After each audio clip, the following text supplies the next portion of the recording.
Mathematics के MCQs के लिए एक सीरीज स्टार्ट है। इस सीरीज का आज हम सेकंड पार्ट पढ़ेंगे जिसमें हमारे पास एमसीक्यूज नंबर 11 से लेके 20 तक कवर किए जाएंगे और इनको सॉल्व करने की शॉर्टकट ट्रिक्स आपके साथ डिस्कस की जाएंगी। लेक्चर नंबर 2 का फर्स्ट एमसीक्यू है और ओवरऑल एमसीक्यू नंबर 11 है। The term function was introduced by a German mathematician Leibniz to describe the dependence of one quantity onto the other। यहाँ पे स्टेटमेंट के अंदर थोड़ी प्रॉब्लम है तो याद रखिएगा। बहरहाल इसका करेक्ट ऑप्शन फंक्शन है। वो ये पूछना चाह रहे हैं कि जर्मन मैथमेटिशियन लिबनिज ने कौन सा वर्ड कौन सा कंसेप्ट इंट्रोड्यूस करवाया था किसी एक क्वांटिटी को दूसरे के ऊपर डिपेंड करवाने के लिए। तो उसने फंक्शन का कंसेप्ट जो है वो इंट्रोड्यूस करवाया था। इसके साथ एक और बात भी आपको बता रहा हूं मैं यहाँ पे, याद रखिएगा। एक और मैथमेटिशियन थे आइलर, उन्होंने ये नोटेशन इन्वेंट की थी। ये भी एमसीक्यूज में मैनी टाइम्स आपसे पूछा जा चुका है पास पेपर्स में और शायद आपसे फिर बाद में दोबारा भी पूछा जाए। एमसीक्यू नंबर 12, आपने आइडेंटिफाई करना है कि ये कौन सी टाइप का फंक्शन है। याद रखिएगा, जब भी बेस में आपके पास कोई एक कांस्टेंट आ जाए, जब भी बेस के अंदर एक कांस्टेंट अवेलेबल हो और उसकी पावर के अंदर कोई वेरिएबल हो, तो ऐसे फंक्शन को हमेशा एक्सपोनेंशियल फंक्शन कहते हैं। A function in which the variable appears as an exponent or a power is called exponential function। अब कैसे पता चलेगा, ये भी एक अल्फाबेट है x, नीचे भी एक अल्फाबेट है e, कैसे पता चलेगा इसमें वेरिएबल कौन है कांस्टेंट कौन है। याद रखिएगा, मैथमेटिक्स के कॉन्टेक्स्ट में हम ये एमसीक्यू देख रहे हैं। तो ये जो कांस्टेंट e है, इसकी वैल्यू आपने फर्स्ट टाइम पढ़ी थी 9th क्लास में। इसको आयलर्स कांस्टेंट कहते हैं और इसकी अप्रॉक्सीमेट वैल्यू होती है 2.7128। तो ये एक मैथमेटिकल कांस्टेंट है, इसकी वैल्यू आपने याद कर ली, बेस में कांस्टेंट है। और चैप्टर नंबर 1, 2, 3 जो सेकंड ईयर के हैं, इसमें हमारे पास x, y और z और w, इनको हम एज अ वेरिएबल ट्रीट करते हैं। तो ये हमारे पास हो गया exponential function. Right option is the correct option. Still मैं आपको लीनियर फंक्शन और बाकी ऑप्शंस की भी डेफिनेशन बता देता हूँ, याद रखिएगा, किसी ना किसी एग्जाम में ये आ जाते हैं। वो फंक्शन, ऐसा फंक्शन जिसके अंदर मौजूद एक्सप्रेशन में वेरिएबल x की हाईएस्ट पावर 1 हो, 1 से ज्यादा बड़ी पावर अवेलेबल ना हो, ऐसे फंक्शन को लीनियर फंक्शन कहते हैं। और यहाँ पे leading coefficient a can not be equal to 0 where as a and b are both real numbers. इसके बाद रैशनल फ्रैक्शन क्या होती है या रैशनल फंक्शन किसे कहते हैं।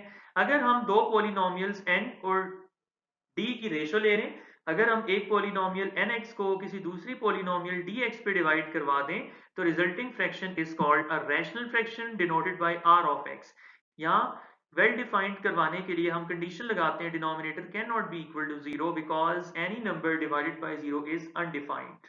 और क्वाड्रेटिक फंक्शन कौन सा फंक्शन होता है, ऐसा फंक्शन जिसके अंदर मौजूद वेरिएबल x की हाईएस्ट पावर 2 हो, 2 से ज्यादा बिगर पावर अवेलेबल ना हो, तो ऐसे फंक्शन को हम क्वाड्रेटिक फंक्शन कहते हैं। और यहाँ पे याद रखिएगा, leading coefficient a can not be equal to 0 and a, b and c are real numbers and x is the variable. Next MCQ है, Swiss mathematician Euler invented a symbolic way to write the statement pi is a function of x। ये मैंने थोड़ी देर पहले भी आपको बताया था। तो इसका करेक्ट ऑप्शन अल्फा है। चैप्टर 1 में हिस्टोरिकली मैथमेटिक्स की जो है ये दो ही इवेंट्स यहाँ पे मेंशन है, इन दोनों को आपने याद रखना है।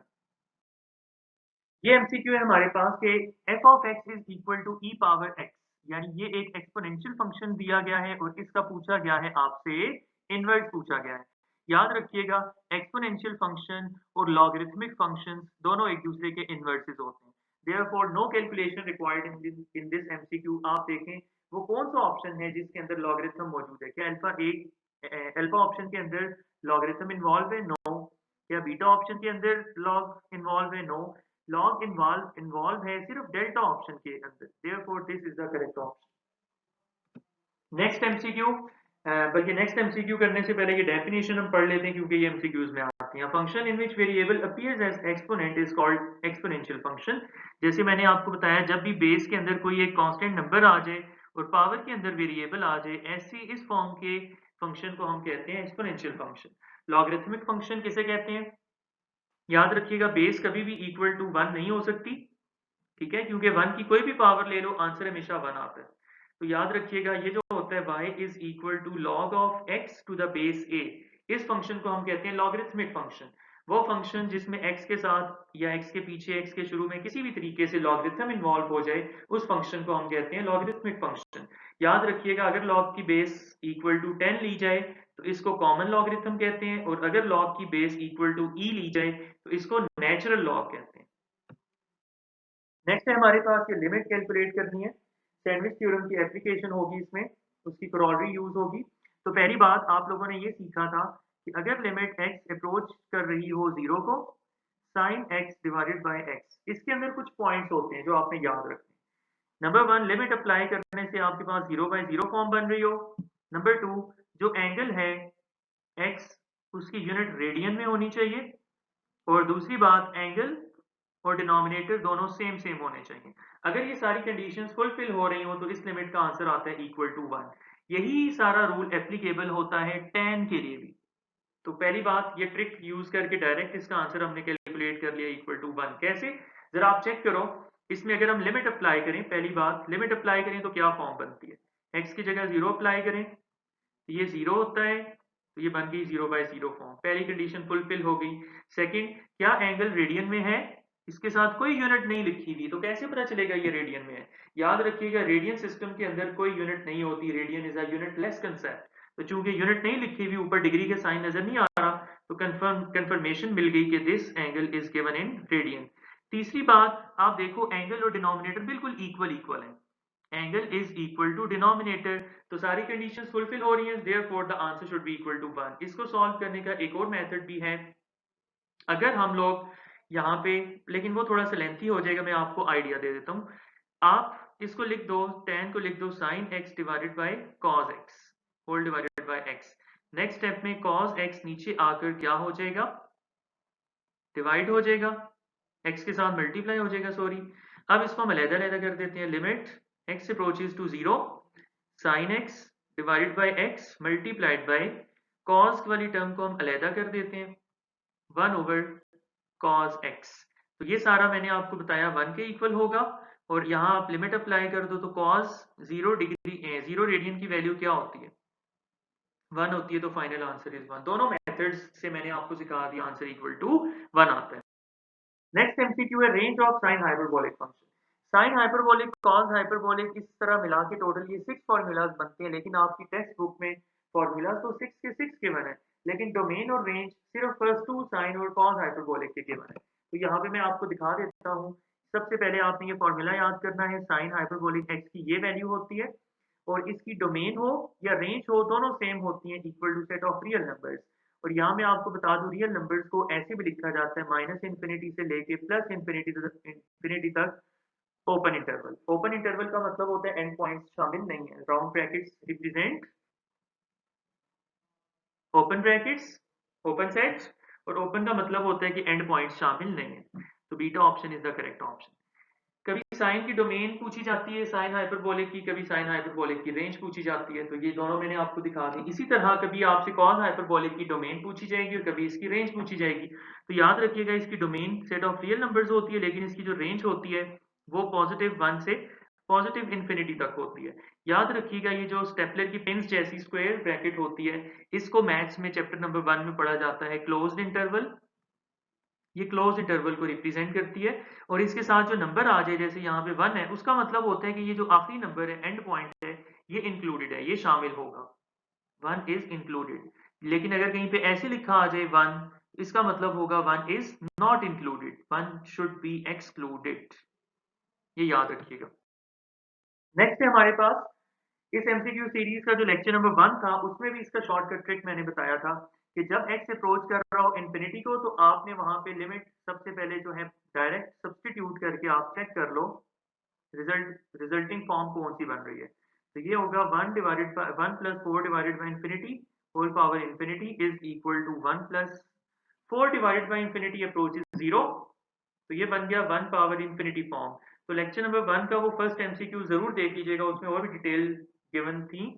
तो जब भी 1 पावर इंफिनिटी फॉर्म बनती है, याद रखिएगा, ये जो सेकंड टर्म होती है 4 डिवाइडेड बाय n वाली, इसको पावर के साथ मल्टीप्लाई करवाते हैं, यानी 4 divided bye n multiplied by power. ये ट्रिक है, शॉर्टकट ट्रिक है, याद रखिएगा। 1 के साथ जो भी टर्म होगी, सेकंड टर्म को पावर से मल्टीप्लाई करवाना है, और रिजल्टिंग वैल्यू को ई के ऊपर लिख देना है आपने। ये रिजल्ट आया, इसको ई के ऊपर लिख देंगे। So correct option will be the beta option.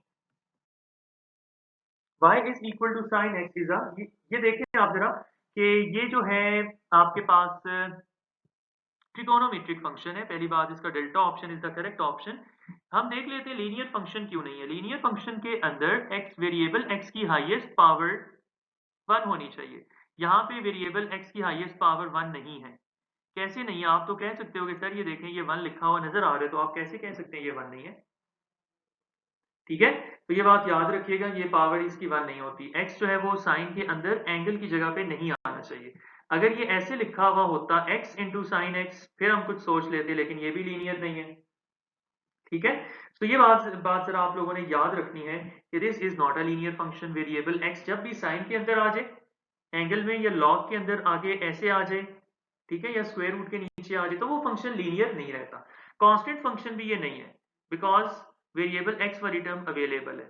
Rational fraction भी नहीं है, क्योंकि रैशनल फ्रैक्शन में न्यूमरेटर के अंदर एक पॉलिनोमियल होनी चाहिए थी। Sine x is a trigonometric function, this is not a polynomial. Charlie option भी इनकरेक्ट ऑप्शन होगा।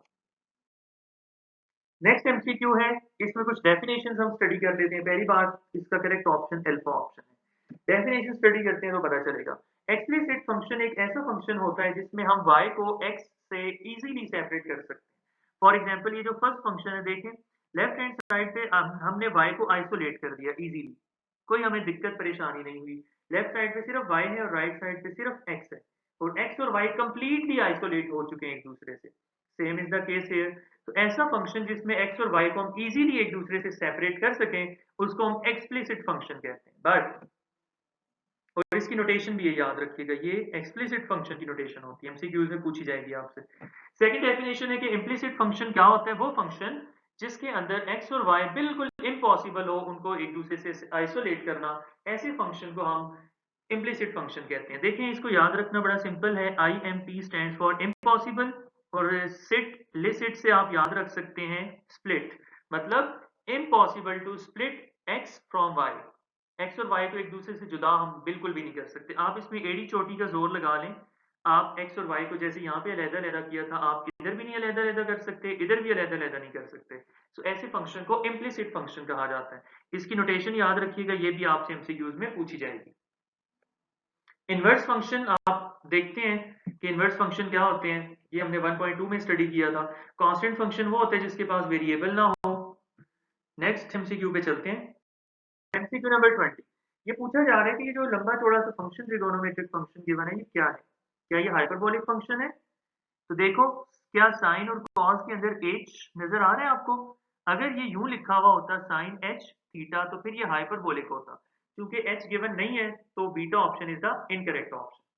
अब बाकी रह गया इवन फंक्शन और ऑड फंक्शन। तो सबसे पहले हम इवन फंक्शन और ऑड फंक्शन की डेफिनेशन पढ़ेंगे, फिर हम आगे इसको सॉल्व करेंगे।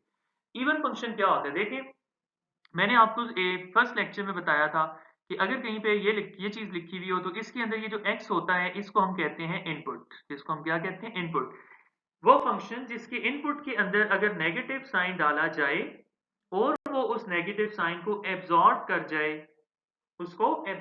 जाए, बाहर ना निकलने दे, ऐसे फंक्शन को इवन फंक्शन कहते हैं।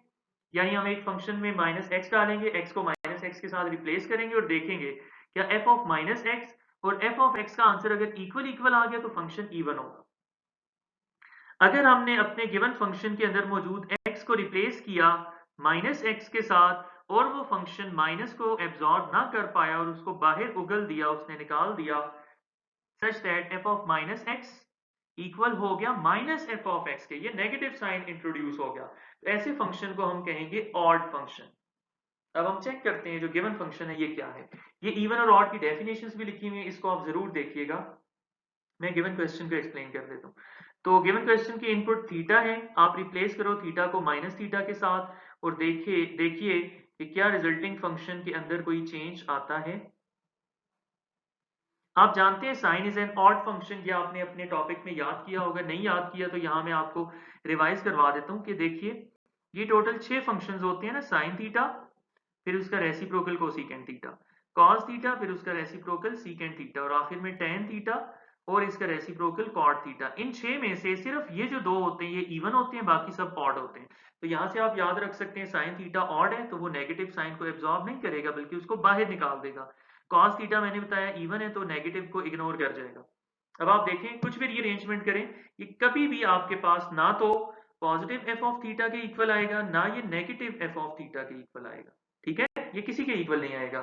सो ये ऑड फंक्शन भी ना हुआ, इवन फंक्शन भी ना हुआ, it is neither an even nor an odd function.